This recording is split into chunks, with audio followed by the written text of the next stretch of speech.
Kita lagi hangat sekarang ya.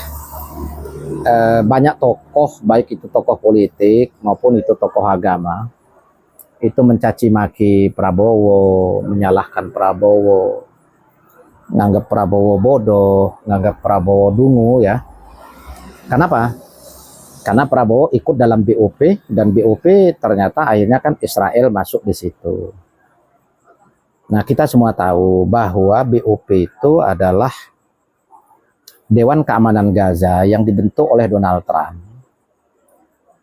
Dan mulai bergulir pembentukan itu setelah sidang umum PBB dan Prabowo menyatakan kritik keras terhadap Israel supaya mau gencatan senjata terkait dengan Gaza. Gaza itu bagian dari negara Palestina. Israel punya alasan menyerang Gaza karena di situ ada Hamas, katanya dianggap sebagai teroris. Nah, jadi kan dilematis memang. Kita bicara itu sebagai perang agama, bukan juga karena Gaza tidak semuanya Islam. Nah, kita peduli dengan Gaza ini adalah dalam konteks kemanusiaan. Nah, Prabowo akhirnya memutuskan ikut dalam BOP dengan banyak pertimbangan. Politik Indonesia adalah politik bebas aktif. Lah, bebas aktif itu bukan hanya sekedar tidak ada di blok barat, tidak ada di blok timur, tidak. Bebas aktif itu bebas dan aktif menentukan arah politik yang strategis ya untuk menyelamatkan negara dan menyelamatkan rakyat. Itu tujuan utamanya. Lah, selamat negara di bidang ekonomi, di bidang pertahanan, di bidang politik. Lah, selamatnya rakyat ya rakyat tidak mati, rakyat bisa makan, rakyat bisa sejahtera. Kita lihat Donald Trump dan Natahayu itu adalah simbol dajjal dunia. Mereka itu bisa seenaknya saja nyerang negara orang. Hobi mereka perang. Hobi mereka ingin menguasai dari berbagai sektor. Kita lihat Maduro. Enak aja ditangkap sama Donald Trump. Nah, Prabowo tahu itu.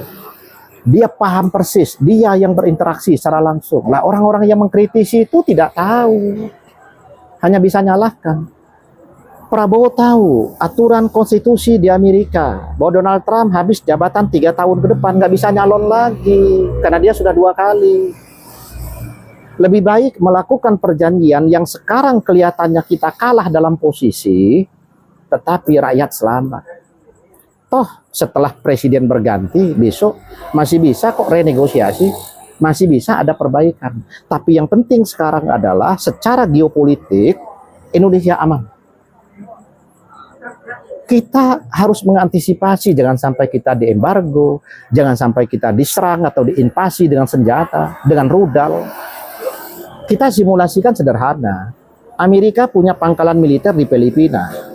Dia tekan enter satu tombol, lepas satu rudal, turun di Kalimantan atau di Sulawesi, puluhan ribu nyawa melayang. Kita bisa balas. Apakah orang yang ribut itu mau berjihad? Datang ke Filipina bawa bom bunuh diri, meledakkan pangkalan militer? Nggak mungkin.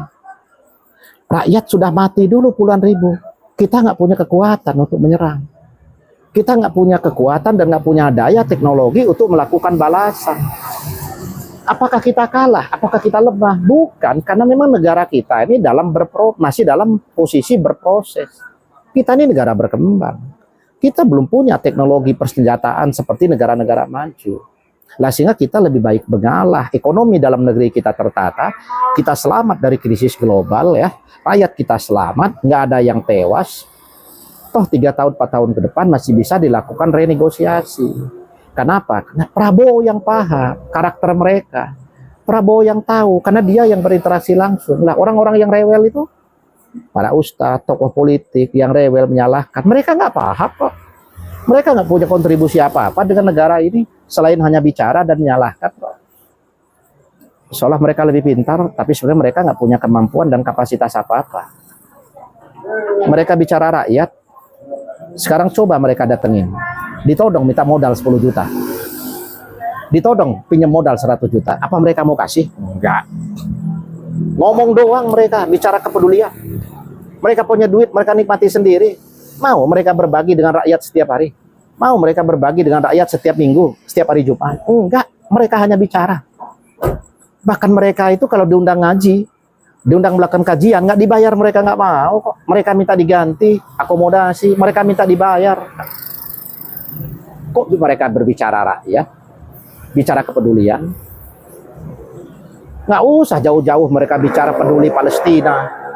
Tetangga mereka banyak nggak makan, nggak mereka pedulikan. Tetangga mereka banyak putus sekolah, nggak dipedulikan. Tapi hari ini 20.000 lebih anak jalanan masuk di sekolah rakyat. Masuk, mereka diberikan beasiswa, diberikan makan, diberikan fasilitas untuk tidur, mes yang bagus dengan fasilitas yang baik, dididik dengan pendidikan yang baik dan pendidikan karakter yang baik. Ini jelas pemerintah yang melakukan.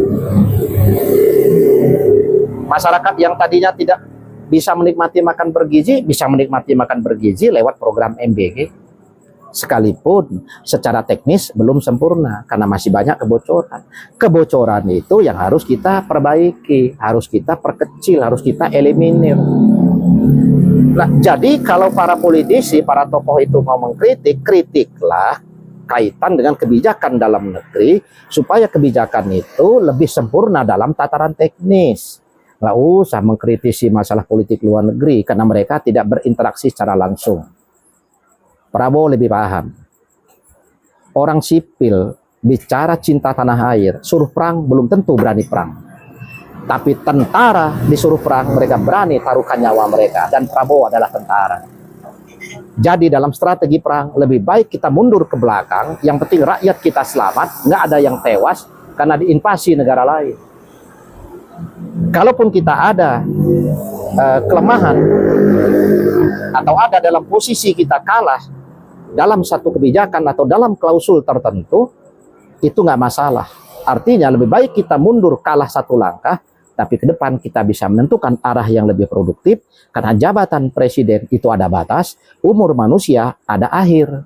Toh nanti begitu Trump itu sudah tewas, sudah mati, sudah habis jabatan, Natahayu sudah mati, sudah habis jabatan, mereka nggak punya power apa-apa lagi. Nah, presiden yang baru belum tentu karakternya sama.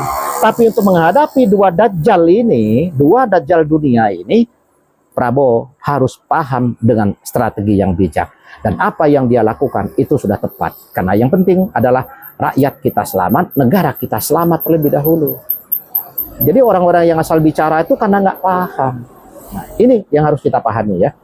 Mereka bicara seolah paham, padahal mereka nggak paham. Mereka bicara peduli, seolah kepedulian mereka, kepedulian tingkat dewa sampai ke Gaza dan Palestina, tapi tetangga mereka banyak nggak makan, banyak tidak sekolah, mereka nggak pernah peduli.